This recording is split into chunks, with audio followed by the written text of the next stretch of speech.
Wow!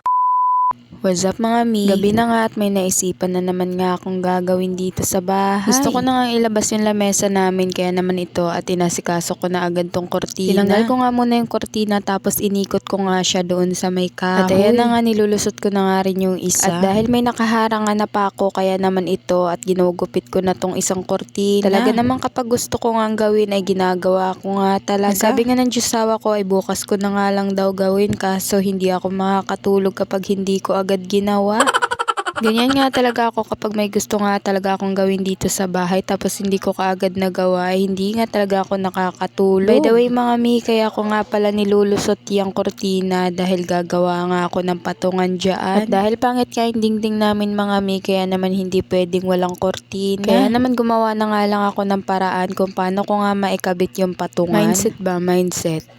After ko nga may kabit yung kortina mga mi, ayan na nga tagpupukpok na nga yung Diyosawa ko. Kaya nga pala gusto ko ialis yung lamesa dyan mga mi dahil may gagawin nga ako doon sa isang dingding. Abangan nyo na nga lang kung ano nga ba yung gagawin ko. Yung Diyosawa ko nga ay hindi niya nga talaga malaman kung anong gagawin niya dyan kaya naman tinoyo siya at pinalayas ko. At dahil nga may regla ako ay mas malakas nga yung toyo ko sa kanya.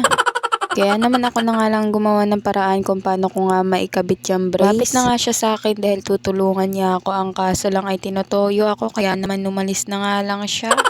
Alam niyo mga mi, kung wala nga napaproud sa inyo ay maproud nga kayo sa sarili niyo. At kung feeling niyo naman ay walang sumusuporta sa mga ginagawa niyo ay suportahan niyo yung sarili niyo. Magtiwala kayo sa sarili niyo na kahit walang sumusuporta sa inyo ay kaya niyo. Proud kayo sa sarili niyo dahil marami kayong kayang gawin. Feeling ko kasi ay wala nga sumusuporta sa akin kahit isa. Pero alam niyo ba na sobrang proud ko sa sarili ko. At nagtitiwala ako sa sarili ko kung ano yung mga kaya kong gawin at alam ko kung ano yung mga kakayahan ko. Kaya naman huwag kayong panghinaan ng loob kahit feeling nyo ay mag-isa lang kayo. Palagi nyo nga tatandaan na walang pamilya, kaibigan at kakilala ang susuporta sa inyo hanggat wala pa kayong napapatunayan. Pero kahit walang sumusuporta sa akin ng mga kaibigan, kakilala at pamilya ay tinutuloy ko pa rin yung mga bagay na gusto kong gawin. Hanggat nag-e-enjoy tayo ay ituloy nga lang natin kung ano yung mga naumpisahan na natin. Alam nyo hanggang ngayon ay pinagtatawanan pa rin nila ako kung ano nga yung mga ginagawa ko. Yung tipong lahat na lang daw ng ginagawa ko ay binibidyo ko. Hindi nga naman talaga nila alam na daily life vlog nga yung ginagawa ko.